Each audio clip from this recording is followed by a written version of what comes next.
Hello guys, ഇന്നത്തെ vlog മൈസൂരിൽ നിന്നാണ്. കർണാടകയുടെ സാംസ്കാരിക തലസ്ഥാനമാണ് മൈസൂർ. ചരിത്രവും പാരമ്പര്യവും ഉറങ്ങുന്ന ഒരു രാജകീയ നഗരം. ഇന്ത്യയിൽ ഏറ്റവും ടൂറിസ്റ്റുകൾ സഞ്ചരിക്കുന്ന ഒരിടമാണ് താജ്മഹൽ. താജ്മഹലിന് ശേഷം ആളുകൾക്ക് ഇത്രയും പ്രിയപ്പെട്ട ഒരു കൊട്ടാരമുണ്ടെങ്കിൽ അത് നമ്മുടെ മൈസൂർ പാലസ് തന്നെയാണ്. പിന്നെ ഇവിടുത്തെ ഗ്രാൻഡസ്റ്റ് ഫെസ്റ്റിവൽ ആയിട്ടുള്ള ദസറയെ പറ്റി പറയുവാണെങ്കിൽ ഏകദേശം 10 ദിവസം നീണ്ടു നിൽക്കുന്ന ഈ ആഘോഷം light decoration, torch light parade, ആനകളുടെ ഘോഷയാത്ര, air show, drone show, exhibition, അങ്ങനെ ഒരുപാട് പ്രോഗ്രാംസ് കൊണ്ട് കളർഫുൾ ആണ്. ഇവിടെ വന്നിട്ട് ഫസ്റ്റ് ചെയ്ത കാര്യം സിറ്റി പാസ് എടുത്തുന്നുള്ളതാണ്. സിറ്റി പാസിന് ഇപ്പൊ 100 റുപ്പീസ് ആണ് ചാർജ്. നേരത്തെ 70 രൂപ ഉണ്ടായിരുന്നുള്ളൂ. മേ ബി സീസൺ ആയതുകൊണ്ടായിരിക്കാം. ഇതിന്റെ ഒരു പ്രധാന ഗുണം നമുക്ക് ബസ്സിൽ തന്നെ എല്ലായിടത്തേക്ക് യാത്ര ചെയ്യാം. വേറെ എക്സ്ട്രാ ടിക്കറ്റ് ചാർജസ് ഒന്നും വരുന്നില്ല. ഇവിടുന്ന് തന്നെ ബസ് നമ്പർ 201 കയറി നേരെ ചാമുണ്ഡി ഹിൽസിലേക്ക് പോകാം. മൈസൂർ സിറ്റിയിൽ നിന്ന് ഏകദേശം 13 കിലോമീറ്റർ ദൂരമുണ്ട്. സമുദ്രനിരപ്പിൽ നിന്നും 3300 അടി ഉയരത്തിലായതുകൊണ്ട് തന്നെ അങ്ങോട്ടേക്കുള്ള യാത്ര അതിമനോഹരമാണ്. ചില വിശ്വാസികൾ 1008 പടികൾ കയറി ഈ മലയിൽ എത്താറുമുണ്ട്. ക്ഷേത്രത്തിന്റെ ഉള്ളിലേക്ക് പ്രവേശിക്കണമെങ്കിൽ നല്ലൊരു നീണ്ട ക്യൂ ഉണ്ട്. അപ്പോൾ അത് ലക്ഷ്യം വെച്ച് പോകുന്നവരാണെങ്കിൽ നേരത്തെ തന്നെ പോവുക. ഏർലി മോർണിംഗ് ഒരു 6 o'clock തൊട്ട് 8 o'clock വരെ, ഇല്ലാന്ന് വെച്ചാൽ വൈകുന്നേരം ഒരു 5:30 ശേഷം പോവുകയാണെങ്കിൽ നല്ലൊരു സൺറൈസോ സൺസെറ്റോ വ്യൂ കാണാൻ സാധിക്കും. പുരാണപ്രകാരം പണ്ട് മൈസൂരു അടക്കി ഭരിച്ചുകൊണ്ടിരുന്ന മഹിഷാസുരൻ എന്ന അസുരനെ ചാമുണ്ടേശ്വരി ദേവി 9 ദിവസത്തെ യുദ്ധത്തിന് ശേഷം കീഴടക്കുകയും തിന്മയെ മറികടന്ന് നന്മ സ്ഥാനമേൽക്കുകയും ചെയ്തതിനെയാണ് നമ്മൾ നവരാത്രി അല്ലെങ്കിൽ ദസറ എന്നായി ആഘോഷിക്കുന്നത്. മലയുടെ പാതി വഴിയിൽ കല്ലുകൊണ്ട് മാത്രം നിർമ്മിച്ച കാളയുടെ നന്ദി പ്രതിമ കാണാൻ കഴിയുന്നുണ്ട്.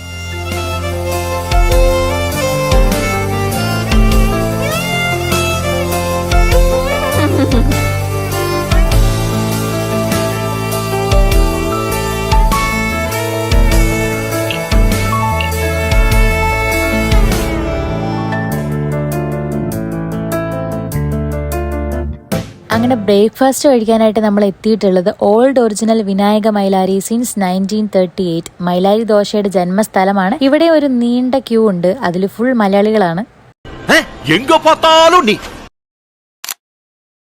നിങ്ങൾ മൈസൂർ യാത്ര പ്ലാൻ ചെയ്യുന്നുണ്ടെങ്കിൽ നിങ്ങളുടെ ലിസ്റ്റിൽ ഉറപ്പായിട്ടും ഇത് ഉൾപ്പെടുത്തണം. ഈ ദോശയുടെ പ്രത്യേകത അതിന്റെ പുറംഭാഗം നല്ല ക്രിസ്പിയും ഉൾഭാഗം നല്ല സോഫ്റ്റുമാണ്. കൂടാതെ തന്നെ ഒരു പ്രത്യേകതരം മസാലക്കൂട്ട് അതിന്റെ ഉള്ളിൽ ചേർക്കുന്നുണ്ട്. ഇതിന്റെ പുറമെ ഒരു കഷ്ണം ബട്ടറും തൂകും. അതിന്റെ കൂടെ അവരുടെ സ്പെഷ്യൽ തേങ്ങാ ചമ്മന്തിയും. ഇതിന്റെ ടേസ്റ്റ് കാരണം ഞാൻ 2ാമതും വാങ്ങി. സോ ടോട്ടലി ഇതൊരു വാവ് ഐറ്റമാണ്. അവിടെ നിന്ന് അടുത്ത സ്പോട്ടിലേക്ക് തിരിക്കാൻ ഇരിക്കുമ്പോഴാണ് എന്റെ ഫോൺ ചുമല കത്തിയത്. പിന്നെ ഫോൺ ചാർജ് ചെയ്യാൻ റെഡിയാവാനും വേണ്ടി ഒരു സ്ഥലം അന്വേഷിച്ചിറങ്ങിയപ്പോഴാണ് ഒരു നല്ല വീട്ടുകാർ നമ്മളെ അവരുടെ വീട്ടിലേക്ക് ഇൻവൈറ്റ് ചെയ്തത്. എനിക്ക് ഇങ്ങനത്തെ എക്സ്പീരിയൻസ് ഒക്കെ ആദ്യമായിട്ടാണ് കേട്ടോ. അന്യഭാഷ, അന്യനാട്. മാത്രമല്ല എനിക്ക് ഈ ഒരു സ്ഥലം കണ്ടിട്ട് ചില മൂവീസിലൊക്കെ ഗുണ്ടകളെ ഫൈറ്റ് സീനിലിട്ട് ഓടിക്കുന്ന ഒരു സ്ട്രീറ്റ് വൈബായിട്ട് തോന്നി. ഈ ഒരു വീഡിയോ എന്തായാലും ഈ ഫാമിലി കാണും. സോ അവർക്ക് വേണ്ടി ನಿಮ್ಮ ದಯೆಗೆ ಧನ್ಯವಾದಗಳು, ಹಾಗೆ ನಿಮ್ಮನ್ನು ಮತ್ತೊಮ್ಮೆ ಭೇಟಿಯಾಗುತ್ತೇನೆ. അവിടുന്ന് പിന്നെ നമ്മൾ കുപ്പന്ന പാർക്കിൽ നടക്കുന്ന ഫ്ലവർ ഷോ കാണാൻ വേണ്ടിയാണ് പോയത്. അവിടെ ചെറിയൊരു എൻട്രി ഫീസ് ഉണ്ട്, പക്ഷെ ടോട്ടലി വർത്താണ്. പല കളറിലുള്ള പൂക്കൾ നല്ല ക്രിയേറ്റീവ് ആയിട്ട് പല ഷേപ്പിലൊക്കെ സെറ്റ് ചെയ്ത് വെക്കുന്നതാണ് ഇവിടുത്തെ മെയിൻ പരിപാടി. എനിക്ക് സൺഫ്ലവർ ആണ് കുറച്ചുകൂടെ അട്രാക്റ്റീവ് ആയിട്ട് തോന്നിയത്. പിന്നെ ഫോട്ടോസും റീൽസൊക്കെ എടുക്കാൻ ഇഷ്ടപ്പെടുന്നവരാണെങ്കിൽ ഇതെന്തായാലും ഇഷ്ടപ്പെടും.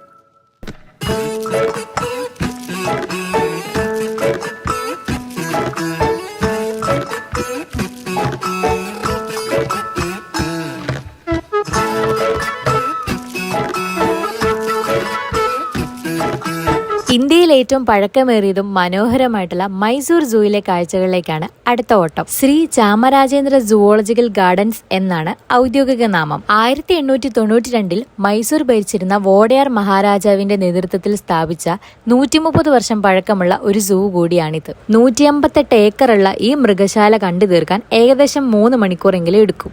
30ലധികം വിദേശ രാജ്യങ്ങളിൽ നിന്നും ഏകദേശം 168 ഇനങ്ങളിൽപ്പെട്ട കണക്കുകൾ പ്രകാരം 1450-ലേറെ മൃഗങ്ങൾ അടങ്ങുന്ന ഒരു സൂ കൂടിയാണിത്. ഇവിടെ സെൽഫി സ്റ്റിക്കോ പ്ലാസ്റ്റിക് ബോട്ടിൽസോ ഒന്നും അലൗഡ് അല്ല. ഇനി നമുക്ക് കയറ്റണമെന്ന നിർബന്ധമാണെങ്കിൽ 50 രൂപ കൊടുത്താൽ അവരൊരു സ്റ്റിക്കർ തരും. ആ സ്റ്റിക്കർ വെച്ചിട്ട് നമുക്കിതുള്ളിൽ കയറ്റാം. എൻട്രൻസിൽ വെച്ച് തന്നെ അവർ നമ്മുടെ ബാഗ് ചെക്ക് ചെയ്യും. എന്റെ ഭാഗ്യം കൊണ്ട് അതിലൊരു മിനറൽ വാട്ടറിന്റെ കുപ്പി ഉണ്ടായിരുന്നു. എന്തൊക്കെയോ അവര് കന്നഡയിൽ എന്നോട് പറഞ്ഞു, പക്ഷെ കന്നഡ ഗൊത്തില്ലാത്തതുകൊണ്ട് ഞാൻ മിണ്ടാണ്ട് നിന്നു. പിന്നെ ഞാൻ കണ്ടത് എന്റെ കുപ്പി മേലോട്ട് എടുക്കുന്നതാണ്. ഞാൻ എടുത്തത് മൈസൂർ സൂ പ്ലസ് കരാഞ്ചി ലേക്കിന്റെ കോംബോ ടിക്കറ്റ് ആണ്. അതിന് 150 രൂപയാണ് വരുന്നത്. അല്ലാത്ത നോർമൽ ടിക്കറ്റിന് 120 രൂപയാണ് ചാർജ് വരുന്നത്. നടന്നു കാണാൻ ബുദ്ധിമുട്ടുള്ളവരാണെങ്കിൽ വെഹിക്കിളിൽ പോകാം. അതിന് സെപ്പറേറ്റ് ടിക്കറ്റ് ആണ് എടുക്കേണ്ടത്. പിന്നെ ഇങ്ങോട്ടേക്ക് വരാനിരിക്കുന്നവരുടെ പ്രത്യേക ശ്രദ്ധയ്ക്ക് ചൊവ്വാഴ്ച ദിവസം ഇവിടെ അവധിയായിരിക്കും. ഇതിന്റെ സ്റ്റാർട്ടിങ്ങിൽ തന്നെ ഒരു മാപ്പും അതിൽ കുറച്ച് നിർദ്ദേശങ്ങളും എഴുതിയിട്ടുണ്ട്. ആദ്യ ഭാഗം മുഴുവൻ പക്ഷികളുടെ സെക്ഷനാണ്. അതിനുശേഷമാണ് കടുവ, പുലി, കൊരങ്ങൻ, പിന്നെ കാട്ടിലെ രാജാവ്.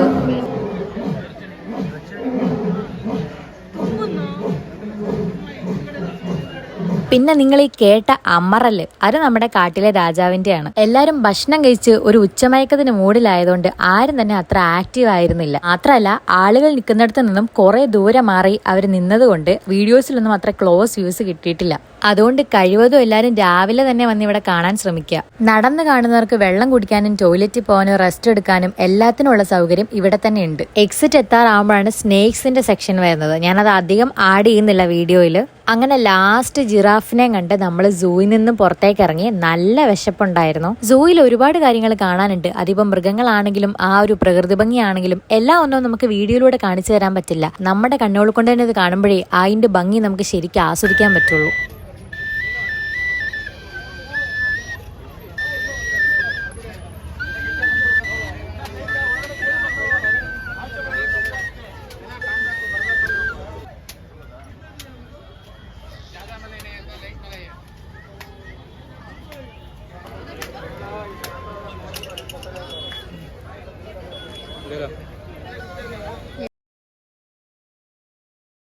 ഇനി ഈ ഒരു സൂവിന്റെ തൊട്ടടുത്ത് തന്നെയുള്ള ലോകരഞ്ജൻ അക്വാ വേൾഡ് അണ്ടർ വാട്ടർ സൂയിലേക്കാണ് നമ്മൾ അടുത്തായിട്ട് പോകുന്നത്. അതിന് മുന്നേ വിശപ്പിന്റെ വിളി കാരണം നമ്മൾ ഇവിടുത്തെ ഫേമസ് ആയിട്ടുള്ള ഹോട്ടൽ ഹനുമന്തിലെ മട്ടൻ പുലാവ്, അവിടുത്തെ മട്ടൻ കറിയൊക്കെ ട്രൈ ചെയ്യാൻ വേണ്ടി പോയി. നമ്മൾ അവിടെ നിന്ന് മട്ടൻ പുലാവും ചിക്കൻ പുലാവും ഒക്കെ ഓർഡർ ചെയ്ത്, പക്ഷെ ഞാൻ വീഡിയോസിലൊക്കെ കണ്ടത് ഒരു പ്രത്യേകതര ഇലക്കകത്തൊക്കെ കൊണ്ടുവച്ച് തരുന്നതാണ്. പക്ഷെ നമുക്കിവിടെ സാധാ പ്ലേറ്റിലും പിന്നെ വാഴയിലൊക്കെയാണ് കിട്ടിയത് കേട്ടോ. അപ്പോൾ ഒരു ഡൗട്ട്, ഇത് ഒറിജിനൽ തന്നെയാണോ? എന്തായാലും ഫുഡ് കൊള്ളായിരുന്നു. ചിക്കൻ പുലാവാണ് എനിക്ക് കുറച്ചുകൂടി ഇഷ്ടപ്പെട്ടത്. നമ്മൾ ഇനി പോകുന്നത് നേരത്തെ പറഞ്ഞ സൂവിലേക്കാണ്. ഇവിടെയും ടിക്കറ്റ് ഉണ്ട്. ഒരാൾക്ക് 299 രൂപയാണ് വരുന്നത്. പിന്നെ ഇവിടുത്തെ കാഴ്ചകൾ എന്ന് പറഞ്ഞാൽ പല ഇനത്തിൽപ്പെട്ട വെറൈറ്റി മീനുകളാണ്. ഇതൊക്കെ നമ്മൾ നേരിട്ട് കാണുമ്പോഴേ ശരിക്കും ആസ്വദിക്കാൻ പറ്റത്തുള്ളൂ. കൂടുതലും എനിക്ക് തോന്നുന്നു കുട്ടികൾക്കായിരിക്കും ഇവിടെ കുറച്ചുകൂടെ അടിപൊളി.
നിങ്ങൾ ആ കുതിരയെ ശ്രദ്ധിച്ചോ? അതിന്റെ കണ്ണ് മറച്ചു വെച്ചേക്കുന്നുണ്ടപ്പോൾ എനിക്ക് നല്ല സംശയം. ഞാൻ പിന്നെ അത് അവരോട് ചോദിച്ചു. എനിക്ക് ഇതിനെപ്പറ്റി വലിയ അറിവൊന്നുമില്ല. അതായത് ഈ കുതിരയുടെ കണ്ണ് പൂർണ്ണമായിട്ടും മറക്കത്തൊന്നുമില്ല, പകരം ബ്ലിങ്കർ എന്ന് പറഞ്ഞ ഒരു ഉപകരണം ഉപയോഗിച്ച് ചെറുതായിട്ട് മറയ്ക്കും. അത് എന്തുകൊണ്ടാന്ന് വെച്ചാൽ ഈ കുതിരയ്ക്ക് 360 ഡിഗ്രി കാഴ്ചയുണ്ട്. അപ്പൊ പിന്നീന്ന് വരുന്നതും സൈഡിൽ നിന്ന് വരുന്നതായിട്ടുള്ള വാഹനങ്ങൾ കാണുമ്പോൾ ഇത് പെട്ടെന്ന് പരിഭ്രാന്തപ്പെടും. അത് ഒഴിവാക്കാനും മുന്നോട്ടേക്കുള്ള ശ്രദ്ധ കൂട്ടാനും വേണ്ടിയാണ് ഈ ഒരു സംഭവം ഉപയോഗിക്കുന്നത്. എന്നും പറഞ്ഞ് കുതിര സവാരിക്ക് വേണ്ടി ഓടണ്ട, മിനിമം 12,500 രൂപ കയ്യിൽ നിന്ന് പോകും. പിന്നെ ഇവിടം വരെ വന്നിട്ട് മൈസൂർ പാക്ക് ഇല്ലാതെ എങ്ങനെ തിരിച്ചു പോകും? അങ്ങനെ ഇതിന്റെ ഉത്ഭവ സ്ഥലമായിട്ടുള്ള ഗുരു സ്വീറ്റ് മാർട്ടിലേക്കാണ് അടുത്തതായിട്ട് നമ്മൾ പോയത്. കടയുടെ കറക്റ്റ് ലൊക്കേഷൻ വരുന്നത് നമ്മുടെ ദേവരാജ മാർക്കറ്റിന്റെ അവിടെയായിട്ടാണ്. ഇവിടുത്തെ ക്യൂ ഒരു 1.5 ക്യൂ ആണ്. ആ തിക്കിലും തിരക്കിലും വിട്ട് ഞാൻ ഒരാളെ അങ്ങ് സ്പോട്ട് ചെയ്തു. ആളെ മനസ്സിലായവര് കമന്റ് ചെയ്യുക. ബിഗ് ബോസ് പോയിട്ട് എന്തായിരുന്നു? അടിപൊളിയായിരുന്നു, ഒന്നും പറയാനില്ല.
അങ്ങനെ മൈസൂർ യാത്രയിൽ ഏറ്റവും ലാസ്റ്റ് പോയ സ്പോട്ടാണ് ഈ BBC. ഇവിടുത്തെ ഫിൽട്ടർ കോഫി കുറച്ച് സ്പെഷ്യലാണ്. ഈ വീഡിയോസ് എല്ലാം ഞാൻ ദസറ ഹോളിഡേയ്സിന്റെ ടൈമിൽ പോയപ്പോൾ എടുത്താണ്. പക്ഷെ കുറച്ച് സാഹചര്യ ബുദ്ധിമുട്ടുകൾ കാരണം എനിക്ക് വീഡിയോ ലേറ്റ് ആയി. പിന്നെ നമ്മുടെ സബ്സ്ക്രൈബർ ആണെങ്കിൽ വീഡിയോ ഫുൾ ഇരുന്ന് കാണാനും ലൈക്ക് ഷെയർ കമന്റ് ചെയ്യാനും മറക്കരുത്. ഇനി നിങ്ങൾ നോൺ സബ്സ്ക്രൈബർ ആണെങ്കിൽ വേഗം തന്നെ പോയി സബ്സ്ക്രൈബ് ചെയ്തോളുക. അപ്പൊ കാണാട്ടോ.